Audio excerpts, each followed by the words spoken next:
Ikan kalian seperti ini, badannya bengkok, berenangnya sambil berdiri. Nah, kenapa bisa jadi seperti ini? Simak videonya dengan baik-baik.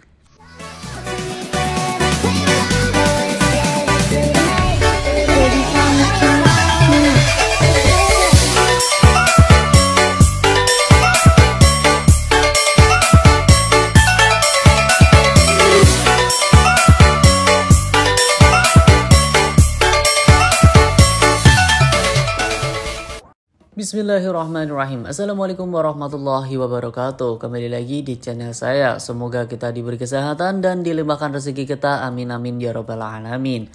Di kesempatan kali ini saya akan bahas kenapa cana saya badannya bisa bengkok.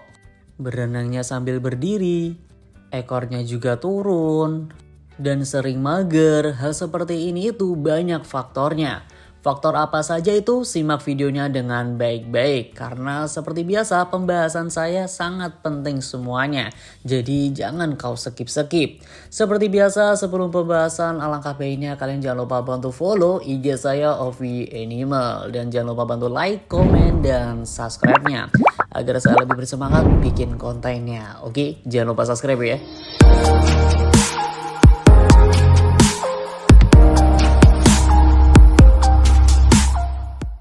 Faktor yang pertama, kenapa sih bisa bengkok? Untuk faktor yang pertama biasanya dialami sama baby cana. Cananya masih kecil tapi berenangnya kok berdiri.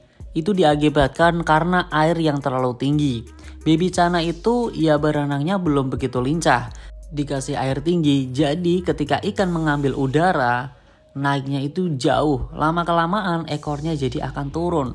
Solusinya ya kalau misalkan ikannya masih baby, berenangnya pun nggak begitu lincah, ya kalian airnya nggak terlalu tinggi lah, paling di 15 cm. Tapi jangan terlalu pendek juga, karena kalau misalkan terlalu pendek, itu bisa menyebabkan penyakit. Sesuaikan saja dengan ukuran tank dan ikannya tersebut. Faktor untuk yang kedua, kurangnya aktivitas pada ikan. Menjadikan ikan itu mager, mojok, ngambang di atas. Badannya itu ngambang, ekornya lemes, lama-kelamaan akan bengkok. Jadi kejadiannya itu seperti ini nih.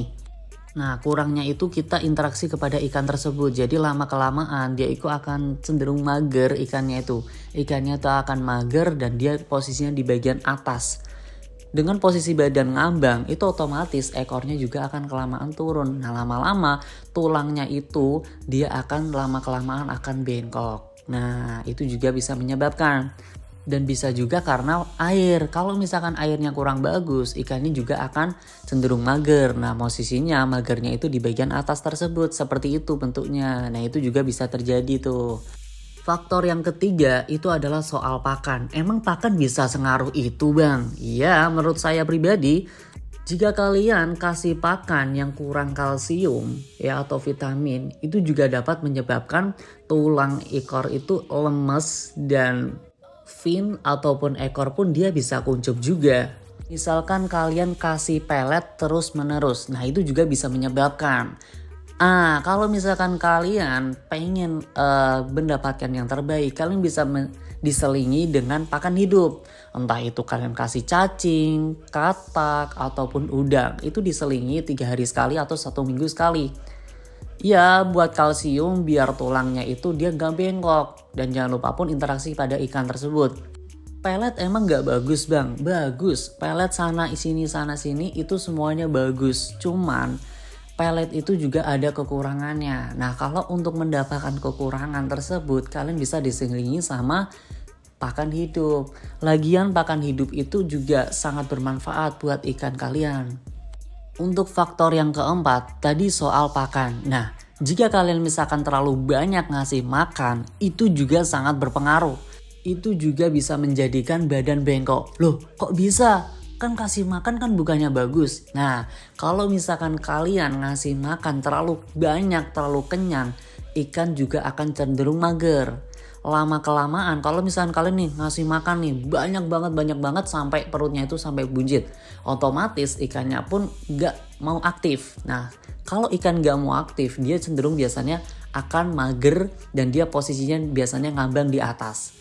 Nanti mungkin kalau misalkan perutnya udah kempes lagi mungkin dia akan aktif kembali. Cuman kan di saat posisi kenyang itu pasti dia akan mager. Dan itu biasanya magernya di posisi di bagian atas tuh. Dia akan ngambang dan posisinya pun lama-kelamaan ekornya pun akan di bagian bawah. Kalau semakin kalian lama-kelamaan itu kalian lakuin seperti itu terus, lama-kelamaan itu untuk tulangnya pun akan bengkok. Meskipun kalian kasih pakan hidup pun, kalau misalkan kalian kasihnya terlalu banyak seperti itu, over, ya itu juga bisa menyebabkan bengkok juga tuh. Jadi sewajarnya aja lah kalau kasih makan, secukupnya saja. Jangan sampai terlalu buncit banget, kenyang banget, itu jangan. Faktor yang kelima adalah nabrak atau loncat, itu juga bisa terjadi. Ikan nabrak kaca kalau misalkan terlalu keras itu juga bisa menyebabkan badan juga bengkok. Loncat, jatuh, ketika jatuh yang turun dahulu itu adalah bagian kepalanya. Yang terbentur itu di bagian mulutnya dan itu juga bisa menyebabkan badan bengkok. Itu juga udah pernah dialami sama teman-teman saya sendiri, itu juga pernah. Jadi kalau kalian melihara ikan cana, kalian bisa ditutup di bagian atasnya. Dan tutupnya pun ya usahakan yang benar-benar kencang lah.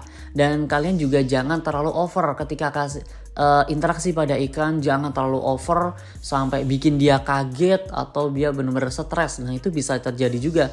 Kalau misalkan kalian bikin ikan itu kaget, alhasil dia akan lari sana sini nanti dia akan nabrak. Nah itu juga bisa terjadi. Itu juga akan bisa bengkak juga tuh ketika nabrak kaca yang terlalu keras. Untuk faktor yang keenam itu adalah ukuran tank yang tidak sesuai dengan besarnya ikan. Nah, jadi semisal nih ikan kalian itu size-nya itu di 10 cm untuk cana Andrao. Atau misal kalian pelihara cana yang lain.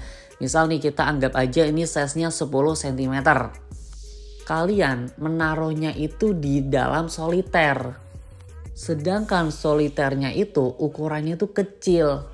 Jadi ketika ikan berbalik badan itu seolah-olah itu tidak leluasa ketika membelokkan badan tersebut. Jadi akan lama-kelamaan itu juga akan bisa menyebabkan bengkok kalau tidak sesuai. Misal kalian pelihara ikan YS misal nih, size-nya itu di 20 cm dan sedangkan kalian punya tank itu juga sama ukurannya di 20 cm. Nah ketika ikan membelokkan badan lama-kelamaan itu juga akan bisa menyebabkan bengkok.